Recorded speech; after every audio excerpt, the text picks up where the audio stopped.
गौतम बुद्ध कहते हैं, क्या आपने कभी गौर किया है कि वे बाल जिन्हें हम रोज कंघी करते हैं, सजाते हैं या कभी-कभी सोचे समझे बिना काट देते हैं, असल में क्या हैं?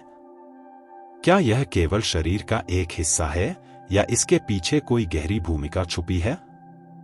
प्राचीन ग्रंथों का मत यही रहा है कि बाल केवल शोभा नहीं बल्कि आत्मा और ब्रह्मांड के बीच का एक जरिया है। सरल शब्दों में कहें तो बाल हमारी आंतरिक चेतना को बाहरी कॉस्मिक ऊर्जा से जोड़ते हैं, इसीलिए कई परंपराओं ने इन्हें बहुत पवित्र माना। ऋग्वेद और उपनिषदों में शिख और जटाओं का बार बार उल्लेख मिलता है। शिख को केवल धार्मिक चिन्ह नहीं माना जाता था, मान्यता यह थी कि सहस्रार क्राउन चक्र से आने वाली सूक्ष्म ऊर्जा शिख या जटाओं के माध्यम से स्थिर हो जाती है। साधु जब ध्यान में बैठते हैं तो उनकी जटाएं या शिख उस ऊर्जा को समेटकर चेतना को ऊंचा उठाने में मदद करती हैं। इसलिए आज भी कई साधु, सन्यासी और योगी बाल नहीं काटते। उनका विश्वास है कि बाल ऊर्जा को रोकते नहीं बल्कि प्रवाहित और दिशा देते हैं। गरुड़ पुराण तथा तांत्रिक ग्रंथों में भी बालों में प्राण प्रवाह का उल्लेख मिलता है। शरीर के हर रोमकूप को एक नन्हासा ऊर्जा केंद्र माना गया है और सिर के बालों का संबंध सीधे सहस्रार से जुड़ने के कारण विशेष माना जाता है।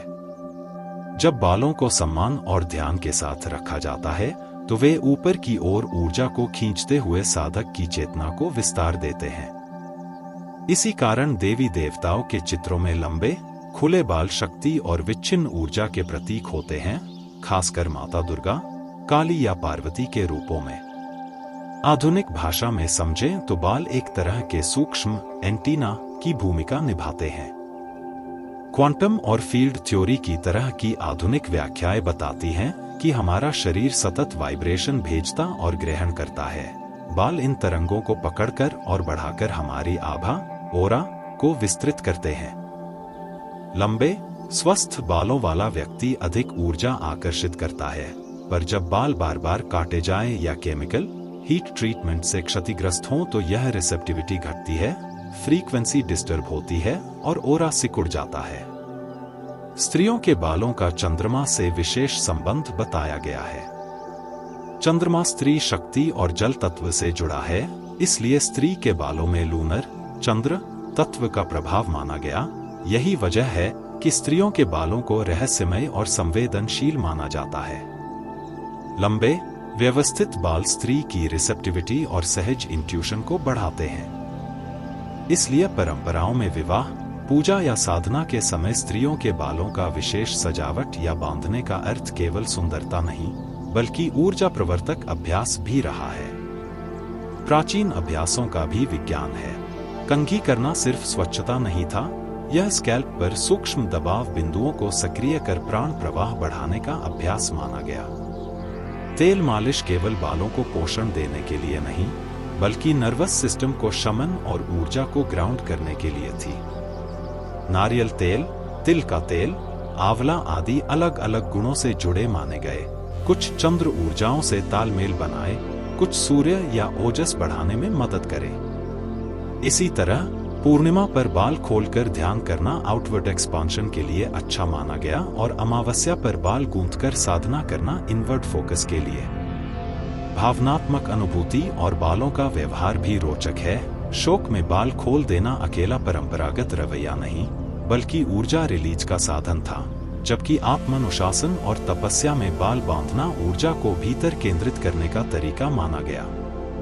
साधारण सी हरकत, बाल खोलना या बांधना, आपके मूड, थॉट पैटर्न और एनर्जी फील्ड को प्रभावित कर सकती है। तांत्रिक परंपराओं में बालों का इस्तेमाल मंत्र साधना और यंत्र सक्रिय करने के लिए भी किया जाता था।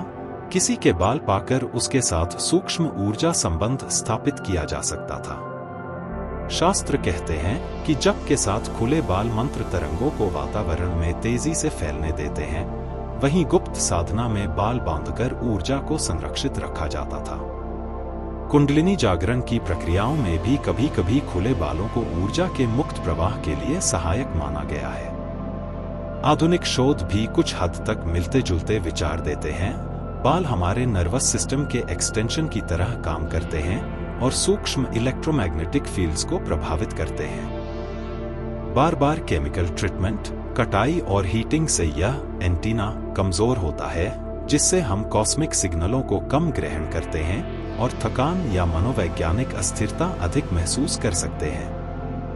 अंततः यह कहना ज्यादा सही होगा कि बाल केवल बाहरी सुंदरता नहीं, वे आपकी चेतना का विस्तार, स्मृति और ऊर्जा का वाहक भी हैं। प्राचीन परंपराएं केवल प्रतीकात्मक बातें नहीं कहती, उन्होंने जीवन के व्यवहारिक तरीके भी बताए, जैसे नियमित तेल, कंघी, अवसरानुसार बाल खोलना या बांधना, जिनका उद्देश्य ऊर्जा का सही संचलन और संरक्षण था। अगर आप अपने भीतर की सूक्ष्म शक्ति को जागृत करना चाहते हैं, तो बालों को सिर्फ फैशन आइटम न समझें, बल्कि एक सूक्ष्म एंटीना और आत्मिक सेतु की तरह अपनाएं और उसकी देखभाल करें। अगर यह विचार आपके दिल को छू गया हो तो इसे दूसरों तक भी पहुंचाएं, वीडियो को लाइक और शेयर करें और चैनल सब्सक्राइब करके इस ज्ञान को फैलाएं। स्त्रियों के बाल चंद्र ऊर्जा से इस तरह तालमेल बिठाते हैं कि उनके जैविक चक्र, मासिक चक्र और चंद्रमा के चक्र में एक सूक्ष्म समन्वय बन जाता है। चंद्रमा जो जल तत्व और मन से जुड़ा माना गया है, उसकी तरंगे और लय स्त्री के हार्मोनल और भावनात्मक रिदम को प्रभावित करती हैं। इसीलिए पारंपरिक रूप से कहा गया कि स्त्री का मन और संवेदनशीलता चंद्र रिदम के साथ बदलती रहती है।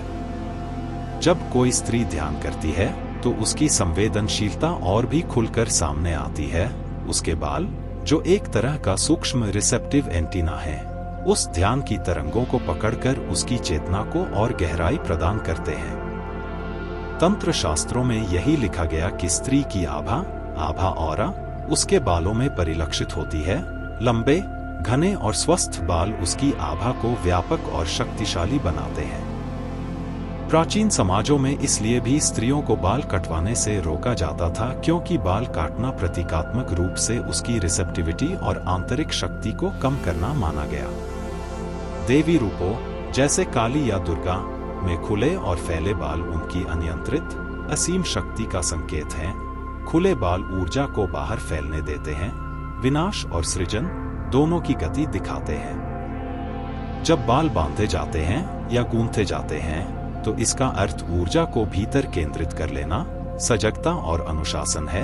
यही तकनीक त्याग, तपस्या और साधना में उपयोगी मानी गई है। आधुनिक वैज्ञानिक नजरिए से भी कुछ रोचक बातें मिलती हैं। बाल सिर की त्वचा और नर्वस सिस्टम के साथ जुड़े होते हैं और जैविक तौर पर ये सूक्ष्म संवेदनशीलता का हिस्सा होते हैं। शरीर से निकलने वाली इलेक्ट्रोमैग्नेटिक तरंगें और वातावरण की सूक्ष्म ऊर्जा जब बालों पर असर डालती हैं, तो वह हमें गट फीलिंग और इंट्यूशन जैसी अनुभूतियां देती है। इसलिए कई बार अचानक किसी जगह पर अजीब सा महसूस होना या किसी बात का अनुमान लग जाना इन सूक्ष्म रिसेप्शंस से जुड़ा होता है, जिसमें बालों की भूमिका मानी जाती रही है। गौतम बुद्ध कहते हैं, व्यवहारिक तौर पर इसका मतलब यह है कि यदि आप अपने बालों की देखभाल प्राकृतिक तरीकों से करते हैं, नियमित हल्की मालिश, हर्बल तेल, रसायनों से बचाव और कोमल कंघी, तो यह आपका सूक्ष्म एंटीना तेज और संवेदनशील बना रहता है। वही बार बार कटवाना, कठोर केमिकल्स, गर्म स्टाइलिंग टूल्स आदि इस सूक्ष्मता को बाधित कर देते हैं, जिससे आपके ओरा, ऊर्जा क्षेत्र का आकार छोटा पड़ सकता है और थकान या भावनात्मक असंतुलन अधिक महसूस हो सकता है। कुछ पारंपरिक प्रैक्टिकल टिप्स जो समय परीक्षित और सरल हैं। सप्ताह में एक बार हल्की तेल मालिश, आयुर्वेदिक तेल जैसे नारियल तिल आंवला सिर की त्वचा को शांत कर ऊर्जा को स्थिर करता है। सुबह सुबह धीरे धीरे कंघी करना, स्कैल्प के माइक्रो पॉइंट्स सक्रिय होते हैं और प्राण प्रवाह सहायक होता है। पूर्णिमा पर फुल मून ध्यान करते समय बाल खुले रखने की प्रथा आउटवर्ड एक्सपांशन और कनेक्शन के लिए उपयुक्त। अमावस्या पर बाल गूंथकर ध्यान, इनवर्ड फोकस के लिए। रोज रोज केमिकल ट्रीटमेंट्स, अत्यधिक हीटिंग और बार बार कटवाना कम करें, ताकि प्राकृतिक वाइब्रेशन बने रहे। जब काम या साधना करते समय बाल बांधें तो यह ऊर्जा को केंद्रित करता है। सामाजिक आम जीवन में बाल गूंथ कर रखना ऊर्जा के फैलाव को नियंत्रित करने जैसा है। भावनात्मक और संस्कारिक परिप्रेक्ष्य भी महत्वपूर्ण है। शोक या भारी भावनात्मक स्थिति में स्त्रियां अक्सर बाल खोल देती हैं, यह केवल रीति नहीं बल्कि एक प्रकार की ऊर्जा रिलीजिंग प्रक्रिया मानी गई है। वहीं उत्सव, विवाह या पूजा में बाल सजाना और अलंकृत करना इस बात का संकेत था कि ऊर्जा को सामाजिक और पारिवारिक रूप से दर्शाया जा रहा है, न कि सिर्फ सुंदरता के लिए। संस्कारों में बालों की भूमिका इसलिए भी थी कि वे परिवार और पीढ़ियों के बीच सूक्ष्म ऊर्जा रिले का माध्यम बने रहते थे। अंत में यह ध्यान देने वाली बात है कि यह संपूर्ण विचार सिर्फ रूढ़िवादी अंधविश्वास नहीं है। इसमें दर्शन, आयुर्वेदिक प्रैक्टिस और प्राचीन अनुभवों का संगम है, जिसे आधुनिक लोग व्यवहारिक रूप में अपनाकर लाभ महसूस कर सकते हैं। यदि आप चाहें तो मैं इसे और भी विस्तृत रूप में लिख कर दे सकता हूँ, जैसे चंद्र दिनों के अनुसार बालों की केयर रूटीन, किस तेल का क्या लाभ, या ध्यान के लिए विशेष बाल स्थितियां, खुले बांधे, ताकि आप इसे सीधे जीवन में लागू भी कर सकें। दोस्त, जरा सोचो, तुम किसी शांत शाम में देखो कि पूरा चांद नीले आसमान में कैसे चमक रहा है। क्या तुमने कभी ध्यान दिया है कि उसी तरह जैसे चांद समुद्र की लहरों को खींचता है, कुछ लोग मानते हैं कि स्त्री के भीतर भी कुछ ऐसा ही चल रहा है, एक सूक्ष्म ताल जो चंद्रमा की लय से संबंध रखता है। यह सिर्फ पुरानी बात नहीं, बल्कि हमारी संजीदा परंपराओं, अनुभवों और कुछ आधुनिक निरीक्षणों का मिश्रण है। आइए इसे आराम से, क्रमबद्ध और दोस्ताना अंदाज में समझते हैं। एक बेसिक आइडिया, चंद्र और स्त्री क्यों कहते हैं तालमेल। सबसे पहले क्लियर कर दें, जब हम कहते हैं स्त्रियों के बाल चंद्र फ्रीक्वेंसी से तालमेल बिठाते हैं, तो इसका मतलब यह नहीं कि बाल चांद से मम्मी पापा की तरह जुड़े हैं। असल में यह एक सूक्ष्म ऊर्जात्मक और जैविक तालमेल का रूपक है। चंद्रमा पृथ्वी के साथ गुरुत्वीय संबंध के कारण समुद्र में ज्वार भाटा लाता है। इसी तरह शरीर के अंदर के तरल पदार्थ, खून, हार्मोन और मनोभावों में भी चंद्र की चक्रिका का सूक्ष्म असर महसूस हुआ है। परंपरा कहती है कि स्त्री का शरीर, विशेषकर उसकी हार्मोनल प्रणाली, चंद्र चक्र के साथ लगभग 28 दिनों के चक्र जैसा व्यवहार दिखा सकता है। इसलिए मासिक चक्र और चांद की अवधि के बीच संबंध बताया गया। बाल यहाँ पर एंटीना की तरह काम करते हैं। वे बाहरी सूक्ष्म तरंगों को ग्रहण और संचारित करने में मदद करते हैं। इसीलिए कहा जाता है कि बालों की अवस्था स्त्री की संवेदनशीलता और चेतना को प्रभावित करती है। 2. परंपरा और प्रतीक, क्यों बालों को शक्ति का चिन्ह माना गया। हमारी पुरानी कथाओं और मूर्तिकला में देवी देवियों के खुले बाल अक्सर दिखाई देते हैं, जैसे मां दुर्गा, काली आदि। इसका कारण सिर्फ सौंदर्य नहीं, बल्कि प्रतीकात्मकता है। खुले लहराते बाल प्रवाहित ऊर्जा का संकेत हैं, जैसे नदी बिना बांध के बहती है। बंद या गूंथे बाल उस ऊर्जा को संचित और केंद्रित करने का प्रतीक, जैसे बांधकर नदी का पानी अलग टैंक में रखा जाए। परंपराओं में कहा गया कि जब स्त्री का ध्यान और साधना गहरा होना चाहिए, तब वह बाल बांधती है, ताकि प्राण और फोकस भीतर केंद्रित रहे। कोई उत्सव, पूजा या देवता का आराधनात्मक समय हो तो बाल खोलने से ऊर्जा का बाहरी विस्तार होता है। इसलिए विवाह और त्योहारों में बालों का विशेष सजाना भी ऊर्जा प्रदर्शक माना जाता रहा। 3. वैज्ञानिक नजर, बाल क्या कर सकते हैं। अब अगर तुम वैज्ञानिक दोस्त हो तो ये सब सुनकर कह सकती हो, यह तो सिर्फ मिथक है। लेकिन थोड़े से तथ्य हैं जिन्हें नजरअंदाज नहीं किया जा सकता। स्कैल्प, सिर की त्वचा और बालों के रोमकूप संवेदनशील होते हैं। इनमें नर्व फाइबर और रक्त प्रवाह से जुड़े संकेत मिलते हैं। बालकण, हेयर शाफ्ट सीधे जीवित तंत्रिका कोशिकाओं का हिस्सा नहीं होते, पर उनकी जड़ें और स्कैल्प से जुड़े संरचनाएं संवेदनशीलता का माध्यम हो सकती हैं। कुछ शोध बताते हैं कि त्वचा और बालों की सतह पर मौजूद संवेदनशीलता का असर नर्वस सिस्टम के साथ इंटरैक्ट करती है। इससे गट फीलिंग और सूक्ष्म संवेदनाएं जुड़ी हो सकती हैं। दूसरी तरफ क्वांटम फिजिक्स का जिक्र करते हुए वाइब्रेशन और रेजोनेंस जैसे शब्द प्रयोग विविध संस्कृति करते हैं। उनका सटीक वैज्ञानिक अर्थ और प्रभाव अभी भी रिसर्च का विषय है।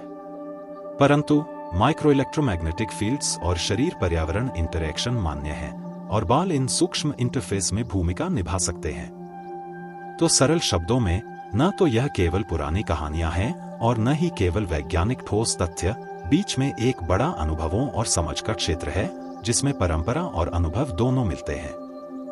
4. चंद्र चक्र के अनुसार व्यवहार, कब बाल खोलें, कब बांधें।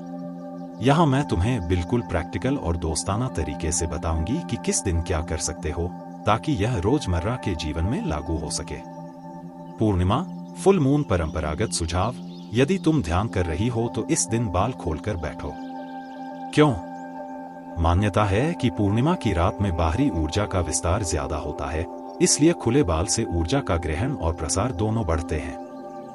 यह दिन बाहरी कनेक्शन, आनंद और साझा करने के लिए अच्छा माना गया। अमावस्या, न्यू मून परंपरागत सुझाव। इस दिन बाल गूंथकर साधना करना अधिक उपयुक्त। अमावस्या ऐसी रात है जब इनवर्ड जर्नी, आत्मनिरीक्षण और शक्ति को अंदर केंद्रित करने का समय माना जाता है। मासिक चक्र के अनुसार कई परंपराएं बताती हैं कि मासिक चक्र की संवेदनशील अवधि में बालों की सफाई, तेल मसाज या कठोर प्रोसेसिंग, रंग, केमिकल से परहेज बेहतर है, क्योंकि यह समय भावनात्मक और शारीरिक रूप से संवेदनशील रहता है। त्योहार, विवाह, आराधना, ऐसे अवसरों पर बालों का खास सजाना एक सांस्कृतिक और ऊर्जा प्रदर्शक संकेत माना गया। तो यदि तुम कोई उत्सव मना रही हो, खुले या सजाए हुए बाल भावनात्मक और सामाजिक सामंजस्य को बढ़ाते हैं। याद रखो, ये केवल सुझाव हैं, नियम नहीं। अगर किसी कारण से व्यवहारिकता बाधित हो रही है, काम, सुरक्षितता, स्वास्थ्य, तो व्यावहारिक निर्णय लेना जरूरी है, परंतु जब समय मिले, इन प्रथाओं को आजमाना लाभदायक हो सकता है। 5. तेल, मालिश और ग्राउंडिंग। क्यों और कैसे? यह बात मैंने कई बार सुनी है, तेल लगाना तो सिर्फ बालों को मजबूत करने के लिए था, पर वह ऐसा नहीं है। पारंपरिक दृष्टि में तेल मालिश सिर्फ बाहरी पोषण नहीं, बल्कि नर्वस सिस्टम को शांत करने और ऊर्जा को ग्राउंड करने की क्रिया है। यहाँ व्यावहारिक और घर पर करने योग्य रूटीन है। किस तेल का क्या मतलब? नारियल तेल ठंडा और शीतल माना जाता है, चांद और जल तत्व से जुड़ा कहते हैं। स्कैल्प को कोमल रखता है। तिल का तेल थोड़ा गर्म प्रवृत्ति, शक्ति और स्थिरता से जोड़ा जाता है। आंवला का तेल ओजस और पोषण बढ़ाने के लिए बालों की जड़ों को मजबूत बनाता है। बादाम जो मिश्रण सूखे स्कैल्प के लिए अच्छा। दोस्ताना टिप, हमेशा शुद्ध और अच्छे कोल्ड प्रेस तेल लेना। अगर तुम्हें एलर्जी है तो पहले पैच टेस्ट कर लेना। कैसे करना है? हल्का गर्म तेल हाथ पर टैप करके देखो, बहुत गर्म नहीं। स्कैल्प पर उंगलियों से सर्कुलर मोशन में मालिश 10-15 मिनट। यह ब्रेन के पैरासिम्पैथेटिक टोन को बढ़ाता, नर्वस सिस्टम को शांत कर सकता है। तेल को 30 मिनट से लेकर ओवरनाइट छोड़ सकते हो अगर संभव हो। शैम्पू करने से पहले हल्का कलर प्रयोग कर लो अगर जरूरी लगे। क्यों यह ग्राउंडिंग है? तेल लगाने से रक्त प्रवाह बेहतर होता है, स्कैल्प ठंडा गर्म संतुलन पाता है और मन शांत होता है। यह सब मिलकर नर्व सिस्टम के माध्यम से तुम्हारी सूक्ष्म आवृत्तियों को स्थिर करते हैं। इसलिए इसे केवल सौंदर्य रूटीन मत समझो, इसे एक संस्कार मानो। 6. रोजमर्रा की केयर, डोस और डोनट्स, प्रैक्टिकल, नो नॉनसेंस। यहाँ वो बातें हैं जो तुम अपनी रोजमर्रा की जिंदगी में कर सकती हो या अपनों को बता सकती हो। डोस, हल्के ब्रिसल कंघे बोझिल नहीं, रचना वाले कंघे का उपयोग करो। सुबह धीरे धीरे कंघी करना स्कैल्प को सक्रिय करता है। हफ्ते में कम से कम एक बार तेल मालिश जरूर। प्राकृतिक शैम्पू और कंडीशनर का उपयोग जो सल्फेट फ्री हों। डाइट में प्रोटीन, आयरन, विटामिन डी और B12 को बनाए रखो, हेल्दी बालों के लिए जरूरी है। ध्यान प्राणायाम से संज्ञानात्मक और एनर्जी बैलेंस बढ़ेगा, सीधे बालों की फ्रीक्वेंसी पर असर महसूस कर सकती हो। डोनट्स, बार बार कठोर केमिकल ट्रीटमेंट ना करो, रंग, स्ट्रेटनिंग, परम। बहुत ज्यादा हॉट स्टाइलिंग, हीटर, रॉड से बचो, वे बालों की प्राकृतिक फ्रीक्वेंसी को डिस्टर्ब करते हैं। तनाव को अनदेखा मत करो, मनोवैज्ञानिक तनाव बाल झड़ने और सूक्ष्म ऊर्जा में बदलाव ला सकता है। 7. चंद्र आधारित केयर रूटीन, एक प्रैक्टिकल मंथली प्लान। तुमने कहा था कि थोड़ा और लॉन्ग, तो यह लो, एक 28 दिनों का चंद्र मैप्ड रूटीन जो आसानी से फॉलो किया जा सकता है।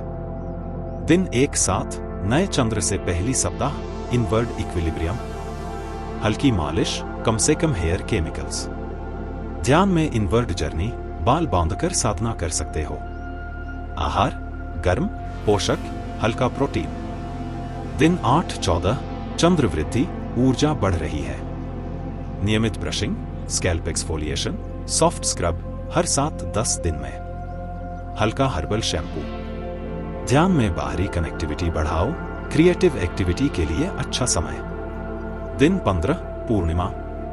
यदि तुम्हारी प्रकृति यूं कहे तो बाल खोलकर ध्यान या मंत्र जप कर सकती हो। यह दिन सोशल अवार्ड्स, प्रदर्शन और कनेक्टिविटी के लिए अच्छा माना जाता है। दिन 16-21 पूर्णिमा के बाद आउटवर्ड एक्सपांशन जारी। बालों का अतिरिक्त पोषण, नाइट कवर, हल्का तेल। रिफ्लेक्शन, क्या आराम ज्यादा कर रही हो? पुराना तनाव छूटने दो। दिन 22-28 अमावस्या के करीब इनवर्ड फोकस। बाल गूंथकर ध्यान साधना। नकलियां, केमिकल ट्रीटमेंट्स से परहेज। माइल्ड हर्बल ऑयल लगाकर छोड़ देना अच्छा रहेगा। यह रूटीन जरूरी नहीं कि हर किसी के लिए बिल्कुल वही हो, पर एक निर्देशिका की तरह काम करेगा कि कैसे चंद्र दिन क्रम के अनुसार अपनी केयर को बांध सकते हो। 8 आहार, हर्ब्स और सप्लीमेंट्स, दोस्ताना सलाह। बाल और ऊर्जा के संबंध में डाइट का रोल बहुत बड़ा है। शरीर वही देता है जो उसे मिलता है। कुछ सरल सुझाव। हर्ब्स: आंवला, ब्राह्मी, भृंगराज पारंपरिक रूप से बालों के लिए उपयोग होते रहे। अश्वगंधा तनाव कम करने में मदद, परिणामतः बालों के लिए अच्छा। शतावरी स्त्री शक्ति और हार्मोनल संतुलन के लिए उपयुक्त।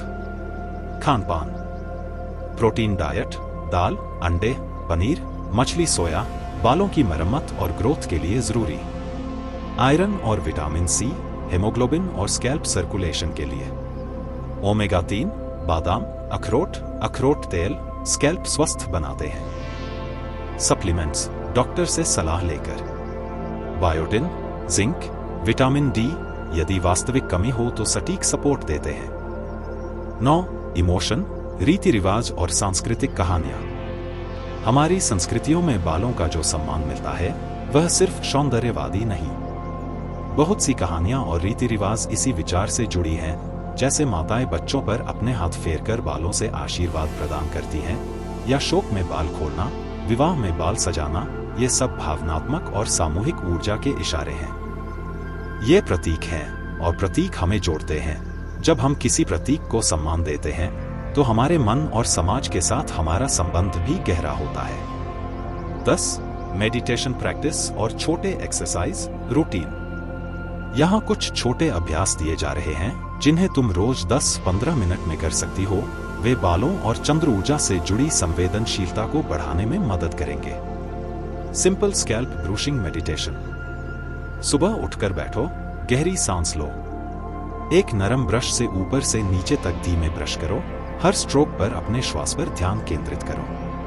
5-10 मिनट के बाद ध्यान, मैं अपने अंदर की ऊर्जा को महसूस कर रहा हूं 3 बार। चंद्र संतुलन प्राणायाम, नाड़ी शोधन के जैसा। बारी बारी से नाक के छिद्रों से सांस, इससे नर्वस सिस्टम शांत होता है और सूक्ष्म आवृत्ति समायोजित होती है। 5-7 मिनट रोज करने पर समग्र सेंसिटिविटी बेहतर होगी। त्वचा स्कैल्प कूल डाउन। तेल मालिश के बाद ठंडे पानी से हल्का शावर, यह स्कैल्प को तरोताजा करता है और चंद्र ऊर्जा को संतुलित करने जैसा महसूस होने लगता है। 11 बालों के इलाज और घरेलू नुस्खे, परिणामी रेजिपीज। दोस्त, नीचे ऐसे घर के नुस्खे दिए हैं जो सरल और असरदार हैं, सब प्राकृतिक। आंवला पाउडर प्लस नींबू पेस्ट, हफ्ते में 1 बार।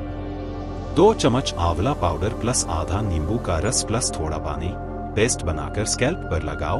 20-30 मिनट बाद धो लो। नोट: बहुत संवेदनशील त्वचा पर पहले पैच टेस्ट।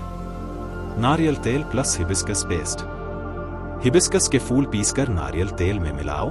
धीमी आंच पर 5 मिनट ठंडा करके स्कैल्प में लगाओ। यह बालों को चमक और मजबूती देता है। शहद प्लस दही मास्क। दही और शहद मिलाकर 20 मिनट नमी बनाए रखता है, खुरदरापन कम करता है। 12 कर्म और आस्था के बीच, क्या छोड़े क्या अपनाए।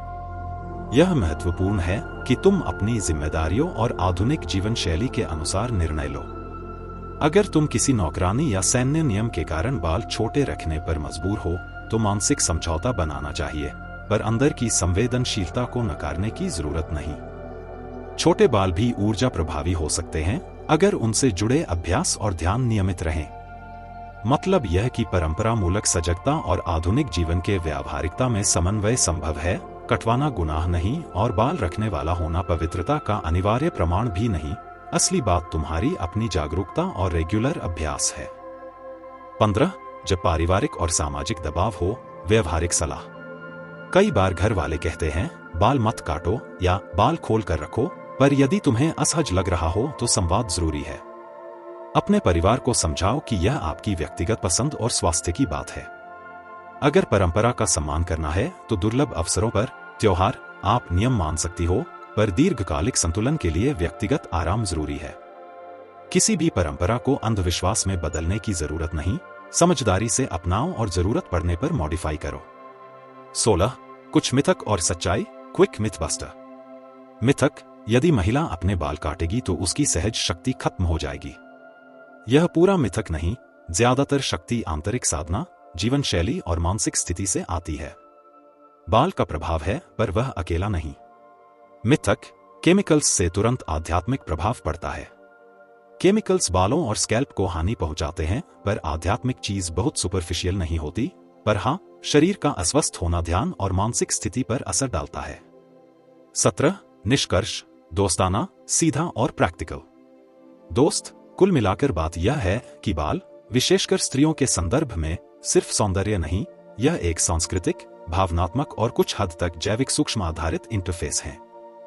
यदि तुम चाहती हो कि यह तुम्हारे जीवन में एक ऊर्जा स्रोत बने, तो थोड़ा ध्यान, कुछ परंपरागत प्रैक्टिस जैसे तेल मालिश, चंद्र तालिका के अनुसार व्यवहार और आधुनिक समझ, संतुलित आहार, तनाव प्रबंधन का सम्मिश्रण कर लो। याद रखो, यह सब तुम्हारे लिए है। इसे अपनाओ तो समझदारी से, और अगर कुछ तुम्हारी लाइफस्टाइल के साथ मैच नहीं करता तो उसे छोड़ भी देना। पर एक कोशिश करो, अगले महीने के पूर्णिमा पर एक बार बाल खोलकर ध्यान करके देखो, फिर नोट करो कि तुम्हारे अंदर क्या बदलाव आते हैं। मैं यकीन करता हूं कि तुम्हें सूक्ष्म कुछ फर्क महसूस होगा, चाहे मानसिक शांति हो, गट फीलिंग में सुधार या सिर्फ एक नई समझ। जब तुम किसी भारी मन वाले दिन पर हो और अचानक बाल खोल देता हो, तो सिर्फ दिखने के लिए ऐसा नहीं करते, अक्सर अंदर का बोझ सचमुच हल्का महसूस होता है। यही कारण है कि शोक, चिंता या भारी भावना के समय परंपरा में महिलाओं को बाल खोलकर रखने का सुझाव मिलता है। यह भावनाओं को बाहर निकालने का एक प्राकृतिक तरीका माना जाता रहा है। दूसरी तरफ, जब आत्मनियंत्रण, तपस्या या गहरी साधना करनी हो, तब बाल बांधना जरूरी समझा गया। क्यों? क्योंकि यह ऊर्जा को भीतर कंजर्व, संरक्षित करने जैसा काम करता है। आधुनिक भाषा में कहा जाए तो यह एनर्जी कंजर्वेशन बनाम एनर्जी एक्सपेंशन का अंतर है। जब तुम बाल गूंथती बांधती हो तो तुम्हारी फ्रीक्वेंसी, या कहो सूक्ष्म ऊर्जा का केंद्र, अंदर की ओर केंद्रित हो जाती है, जैसे किसी नदी को बांधकर उसका पानी टंकी में जमा कर दिया जाए। इसी तरह जब बाल खुले रहते हैं तो ऊर्जा बाहर की ओर फैलती है, रेडिएट होती है, मिलनसार होती है और वातावरण को प्रभावित करती है। इसलिए एक छोटी सी हरकत, बाल खोलना या बांधना, तुम्हारे मूड, सोचने के तरीके और ऊर्जा के क्षेत्र यानी ओरा पर असल में असर डाल सकती है। अब सोचो उन ऋषियों मुनियों की जिनके सिर पर शिख होती थी। शिख सिर्फ धार्मिक पहचान नहीं थी, वह एक तरह का एनर्जी नॉट था, यानी ऊर्जा को स्थिर करने का बिंदु। मेरुदंड की ऊर्जा ऊपर उठती है और सहस्त्रार, क्राउन चक्र तक पहुंचती है, लेकिन सहस्त्रार से ऊपर के उस स्पेक्ट्रम में ऊर्जा को ठहराने के लिए एक छोटे से बिंदु की जरूरत होती है। शिख वही बिंदु निभाता था। इसे यूं समझ लो जैसे क्राउन चक्र का ताला, जो ऊर्जा को बिखरने से रोकता है और साधक को गहरी ध्यान स्थिति में ले जाने में मदद करता है। ठीक उसी तरह महिलाओं के लंबे बाल सिर पर एक नर्मसा फील्ड बनाते हैं, जो ओरा को विस्तृत करता और मजबूत बनाता है, और जब ओरा मजबूत होता है तो नकारात्मक प्रभाव उससे टकराकर कम असर दिखाते हैं। अब एकदम आज की भाषा में, कुछ लोग कहते हैं कि क्वांटम एंटेंगलमेंट, क्वांटम परस्पर जुड़ाव, बताती है कि हर चीज आपस में जुड़ी होती है। क्या आपके बाल भी केवल आपकी सीमित चीज हैं? परंपरा कहती नहीं, वे उस ब्रह्मांडीय फील्ड के साथ जुड़े होते हैं जिससे आप आए हैं। जब आप बालों की उपेक्षा करते हो तो यह जुड़ाव कमजोर हो सकता है, पर जब आप उन्हें सम्मान और देखभाल देते हो तो यह एंटेंगलमेंट गहरा होता है और तुम्हें ब्रह्मांड से क्लियर सिग्नल मिलने लगते हैं, यानी तुम्हारी आंतरिक सूझबूझ और इंट्यूशन तिखी होती जाती है। इसलिए हमारे पुराने लोग कहते थे, बालों को अपवित्र मत समझो। मंदिर में जाने से पहले बाल धोने की परंपरा भी शायद इसी वजह से बनी। साफ और व्यवस्थित बाल एक बेहतर कॉस्मिक एंटीना बनाते हैं और अव्यवस्थित या गंदे बाल साधना के अनुभव को कमजोर कर सकते हैं। एक और छोटी पर दिलचस्प बात, लहराते या घुंघराले बाल देखने में जैसे बिजली की तरंग जैसी दिखते हैं। केवल जेनेटिक्स नहीं, परंपरागत मानना है कि ये बालों की ऊर्जा पैटर्न भी दर्शाते हैं। हर स्ट्रैंड का स्वरूप उस व्यक्ति की एनर्जी स्ट्रक्चर के बारे में कुछ बताता है। इसी कारण ज्योतिष और तंत्र में बालों का अध्ययन किया जाता रहा, क्योंकि वहां मन और प्रकृति के बीच के सूक्ष्म संकेतों को पढ़ा जाता था। अब जरा गहराई में आकर बालों को सिर्फ सजावट मत समझो। तंत्र और परंपरा बताती हैं कि बाल ऊर्जा को साधने का सबसे सरल और गहरा माध्यम है। तंत्र में एक महत्वपूर्ण शब्द है ऊर्जा का बंधन। इसका मतलब यह नहीं कि ऊर्जा को रोका जाए, बल्कि उसे सही दिशा दी जाए। जैसे नदी को नियंत्रित करके उससे सिंचाई और जीवन दिया जाता है, उसी तरह बालों की देखभाल और उनका सही उपयोग तुम्हारी चेतना को दिशा दे सकता है। पहला रहस्य, बाल और प्राण ऊर्जा। प्राणायाम का उद्देश्य सिर्फ सांस लेना नहीं, बल्कि सूक्ष्म वाइब्रेशंस पूरे शरीर में दौड़ाना है। जब तुम श्वास को नियंत्रित करते हो, तो इन सूक्ष्म तरंगों का प्रभाव बालों के माध्यम से और एम्प्लीफाई, बढ़ाया हो सकता है। इसलिए ध्यान के समय खुले बाल रखने की परंपरा रही। खुला बाल ऑरिक फील्ड ऊर्जा क्षेत्र को फैलाता और प्राण को चारों ओर रेडिएट करने देता है। और जब पड़ता है कि ऊर्जा भीतर केंद्रित करनी है, जप, साधना, कठोर अनुशासन, तब बाल बांधे जाते हैं। चोटी बनाना इसकी सर्वोत्तम विधि मानी गई। यह ऊर्जा को बाहर बिखरने से रोकता और भीतर स्थिर करता है। इसी कारण से महिलाओं की चोटी को कभी कभी संरक्षण का ताला कहा गया। चोटी ने ऊर्जा को लॉक कर दिया ताकि साधना और अनुशासन में मदद मिले। दूसरा रहस्य, मंत्र और बालों का कंपन। शास्त्रों में लिखा है कि जब साधक मंत्र जप करता और उसके बाल खुले होते, तो मंत्र की तरंगें तेजी से वातावरण में फैलती थीं, मानो बाल उस तरंग को एंटेना की तरह प्रसारित कर रहे हों। इसलिए कभी कभी दीक्षा के समय खुले बालों के साथ मंत्रों को माहौल में फैलाया जाता था। वही जब मंत्र को गुप्त रखना हो या ऊर्जा भीतर संरक्षित करनी हो, तो बाल गूंथकर रखे जाते थे, ताकि मंत्र की शक्ति वातावरण में न बिखरे बल्कि साधक के भीतर केंद्रित रहे। यानी बाल सिर्फ ऊर्जा के वाहक ही नहीं, बल्कि मंत्र की शक्ति को एम्प्लीफाई या कंजर्व करने वाले सूक्ष्म यंत्र भी माने गए। चौथा रहस्य, बाल और चंद्रमा का चक्र। चंद्रमा लगभग 28 दिनों में एक चक्र पूरा करता है और पारंपरिक रूप से कहा गया कि स्त्री का जैविक चक्र भी इसी लय का अनुसरण करता है। इसलिए बालों की देखभाल और साधना को चंद्र तिथियों से जोड़कर देखा गया। पूर्णिमा की रात को बाल खोलकर ध्यान करना आउटवर्ड एक्सपांशन, ऊर्जा का फैलाव के लिए सर्वोत्तम माना गया है, जबकि अमावस्या पर बाल गूंथकर साधना करना भीतर की शक्ति को जगाने के लिए उपयुक्त समझा गया। पांचवा रहस्य, बाल और भावनाओं का रिलीज। जब स्त्री दुखी होती है और बाल खोलती है, यह केवल परंपरा नहीं, यह ऊर्जा को बाहर बहाने का एक इमोशनल रिलीज है। खुले बाल उस भारीपन को बाहर बहा देते हैं ताकि मन हल्का हो सके। इसके विपरीत, जब उत्सव या पूजन का समय होता है, बाल सजाए जाते और गूंथे जाते ताकि ऊर्जा सुरक्षित रहे और पारिवारिक, सामूहिक शक्ति का प्रदर्शन हो सके। छठा रहस्य, बाल और ऑरा प्रोटेक्शन। प्राचीन ऋषियों का मानना था कि स्त्रियों के बाल उनके चारों ओर एक अदृश्य ढाल बनाते हैं। यह ढाल नकारात्मक ऊर्जा से सुरक्षा देता है।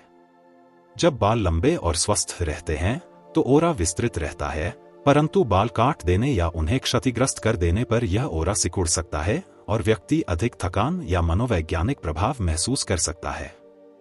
दोस्त, कुल मिलाकर बात इतनी सी है, बाल सिर्फ दिखने के लिए नहीं, वे हमारी ऊर्जा रचना का एक नाजुक और शक्तिशाली हिस्सा हैं। थोड़ी सी देखभाल, थोड़ा सा ध्यान और सम्मान उन्हें एक ऐसा एंटीना बना देता है जो तुम्हें अंदर से मजबूत और बाहर से सुरक्षित रख सकता है।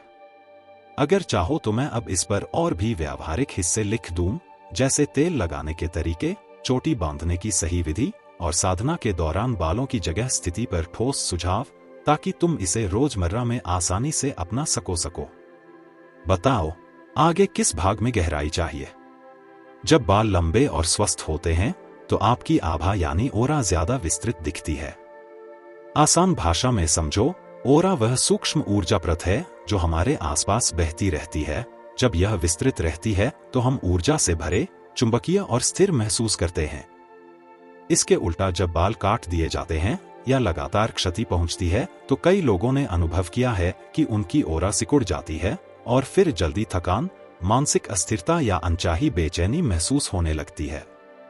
आजकल कुछ आधुनिक ओरा फोटोग्राफी और एनर्जेटिक इमेजिंग के दावे भी यही दिखाते हैं कि बालों की स्थिति का ओरा पर असर पड़ता है, यानी यह सिर्फ पुरानी कहानियां नहीं, कई लोगों के अनुभवों और कुछ तकनीकी परीक्षणों से भी मेल खाते हैं। इसलिए प्राचीन काल में साधकों और स्त्रियों को बार बार बाल काटने से बचने की सलाह दी जाती थी। यह सिर्फ परंपरा नहीं, एक सुरक्षा उपाय भी माना जाता था। अब एक और दिलचस्प परत, बाल और डीएनए रेजोनेंस। आधुनिक विज्ञान कहता है कि आपका डीएनए बहुत सारी सूचनाएं रखता है, आपकी जातक कथाएं, जैविक पैटर्न्स और कभी-कभी गहरे अनुभवों के सब्टिल संकेत। बाल डीएनए का सबसे सुलभ एक्सटेंशन होते हैं, इसलिए तांत्रिक और आध्यात्मिक प्रथाओं में बालों का इस्तेमाल एस्ट्रल कनेक्शन बनाने, स्मृति तक पहुंचने या सूक्ष्म रेजोनेंस पकड़ने के लिए होता रहा। इसे मिथक कहो या साइंस ऑफ रेजोनेंस, परंपरागत साधक इसे गंभीरता से लेते थे और कई लोगों ने बताया है कि बालों के जरिए सूक्ष्म यादें या अनुभव जाग सकते हैं। आइए अब कुंडलिनी की बात करें।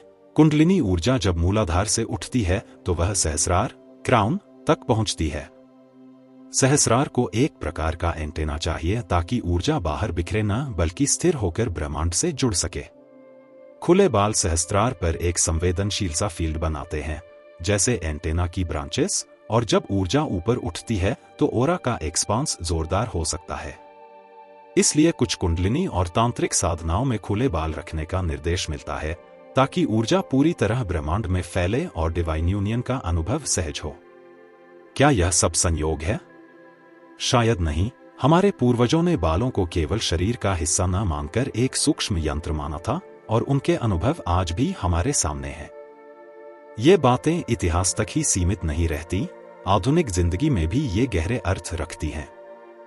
आज फास्ट फैशन और ब्यूटी ट्रेंड्स ने बालों को सिर्फ स्टाइल आइटम बना दिया है। बार बार कटवाना, केमिकल्स, आर्टिफिशियल कलर्स और हीट टूल्स का ज्यादा इस्तेमाल सिर्फ बाहरी बदलाव नहीं लाता, यह आपके नेचुरल एंटीना को कमजोर कर सकता है जो ब्रह्मांड सिग्नल्स पकड़ता है। इसे ऐसे समझो जैसे रेडियो की एंटेना पर जंग लग जाए तो सिग्नल्स कमजोर आना शुरू हो जाते हैं। ठीक वैसे ही केमिकल्स और बार बार कटवाने से बालों की नेचुरल फ्रीक्वेंसी बदल जाती है और आपकी ओरा पर असर आता है। अगर आप अपनी अंदरूनी शक्ति जगाना चाहते हो तो बालों की देखभाल सिर्फ ब्यूटी का मसला नहीं है, यह आत्मा की देखभाल भी है। क्वांटम साइंस शब्दों में कहा जाता है कि सब कुछ वाइब्रेट करता है, बाल भी एक कंटिन्यूअस वाइब्रेशन में बने होते हैं। जब आप सकारात्मक भावनाएं, कृतज्ञता और प्यार रखते हो तो उस फ्रीक्वेंसी का असर बाल भी ग्रहण करते हैं और एम्पलीफाई करते हैं। इसलिए कहा गया है कि स्त्री के बालों में आशीर्वाद वास करते हैं। एक मां जब बच्चे को बालों से ढकती है तो वह केवल स्नेह नहीं देती, वह अपनी फ्रीक्वेंसी, अपना आशीर्वाद और अपना सुरक्षा इंटेंट ट्रांसफर कर रही होती है। और जब प्रेम में कोई स्त्री अपने बालों को किसी के पास फैलाती है तो वह केवल एक जेस्चर नहीं, एक सूक्ष्म एनर्जी ट्रांसमिशन होता है। फेमिनिन एनर्जी और बालों का रिश्ता गहरा है। स्त्री स्वभाव मूलतः रिसेप्टिव और संवेदनशील माना गया है। उसके बाल उसी शक्ति का एक्सटेंशन होते हैं। इसलिए देवी चित्रों में लंबे, घने बालों का इस्तेमाल इस संदेश के लिए हुआ है, शक्ति की धारा असीम है, न तो समाप्त होती है न बंधती है। और जितने लंबे, मजबूत और स्वस्थ बाल होंगे, उतनी ही उसकी इंट्यूशन, कंपैशन और वाइब्रेशनल पावर गहरी दिखाई देगी। यही वजह है कि कुछ योग और तांत्रिक परंपराएं स्त्री को वॉकिंग टेम्पल के रूप में देखती हैं। उसके भीतर हर जेस्चर, हर सांस और हर बाल में ऊर्जा छिपी होती है। अब व्यावहारिक हिस्सा। हमारे पूर्वज केवल सिद्धांत ही नहीं छोड़ गए, उन्होंने व्यवहारिक अभ्यास भी बताए। सुबह सुबह कंघी करना सिर्फ दिखावट नहीं था, यह ऊर्जा चैनल्स को सक्रिय करने का सरल अभ्यास था। कंघी से स्कैल्प पर माइक्रो प्रेशर पॉइंट्स स्टिमुलेट होते हैं और प्राण प्रवाह में मदद मिलती है। तेल लगाना सिर्फ बाल मजबूत करने के लिए नहीं, बल्कि एक ग्राउंडिंग प्रैक्टिस है, नर्वस सिस्टम को संतुलित करने और फ्रीक्वेंसी को स्थिर करने का तरीका। पूर्णिमा अमावस्या के अनुसार साधना भी इसी सिस्टम का हिस्सा रही। पूर्णिमा पर खुले बाल से आभा का एक्सपेंशन, अमावस्या पर गूंथे बाल से इनवर्ड फोकस। प्राचीन भारत में जल और बाल का भी खास रिश्ता देखा गया। नदियों के किनारे बाल धोना केवल स्वच्छता नहीं माना जाता था, बल्कि जल तत्व से ऊर्जा प्यूरिफिकेशन का एक तरीका भी माना गया। जल का स्पर्श, सूर्य चांद की रोशनी और बालों की स्थिति मिलकर एक तरह की ऊर्जा साफी करते हैं, इसलिए त्योहारों और रीति रिवाजों में इन क्रियाओं का बड़ा महत्व था। बालों का सामूहिक प्रभाव भी मजेदार है। जब एक स्त्री अपने बालों की शक्ति को जागरूकता से जीती है, तो उसकी फ्रीक्वेंसी ही नहीं बदलती, उसके आसपास के लोगों की ऊर्जा भी बदल जाती है। परिवार, बच्चे, साथी सभी उसकी ऑरा से प्रभावित होते हैं। इसीलिए हमारे समाज में गृहिणी को गृह शक्ति का केंद्र माना गया और बालें इस शक्ति का सीधा माध्यम। अंत में एक बहुत गहरी बात, बाल, स्मृति और मुक्ति। कई परंपराओं के अनुसार बाल सिर्फ इस जीवन की ऊर्जा नहीं रखते, बल्कि पिछले जन्मों की सूक्ष्म स्मृतियां भी उनमें संचित रहती हैं। इसलिए मृत्यु और संस्कार कर्मों में बालों को खास आदर दिया जाता रहा है, क्योंकि बाल आत्मा की स्मृति के अंतिम वाहक माने जाते थे। आध्यात्मिक दृष्टि से, जब तक हम बालों को सिर्फ फैशन आइटम मानते रहेंगे, हम उनकी असली शक्ति से दूर रहेंगे। लेकिन जैसे ही हम समझेंगे कि बाल ब्रह्मांडीय ऊर्जा का माध्यम भी हैं, हम अपनी चेतना को ऊंचाइयों तक ले जा सकते हैं। तो अब सवाल तुम्हारे सामने है, क्या तुम अपने बालों को सिर्फ शरीर का हिस्सा मानोगे या इसे आत्मा की धारा और दिव्य एंटीना समझकर उसकी देखभाल और सम्मान करोगे? हर स्त्री और हर व्यक्ति के बाल उसके भीतर सोई शक्ति का प्रतिबिंब हैं, और जब यह शक्ति जागती है, तो वह केवल उस व्यक्ति का जीवन नहीं बदलती, बल्कि पूरी दुनिया की ऊर्जा को भी प्रभावित कर सकती है। अगर यह विचार तुम्हें छू गया है, तो इसे दूसरों तक पहुंचाओ, शेयर करो, बात करो, और अगर तुम चाहो तो मैं बताऊं कि घरेलू स्तर पर क्या क्या रूटीन रख करके तुम अपनी ऑरा और एनर्जी फील्ड को मजबूत रख सकते हो। तेल रेसिपीज, चंद्र आधारित केयर प्लान, साधना स्थितियां आदि। और हाँ, अगर यह सामग्री किसी चैनल या वीडियो के लिए है, तो वीडियो को लाइक और शेयर करना न भूलो, ताकि यह संदेश और आत्माओं तक पहुंच सके।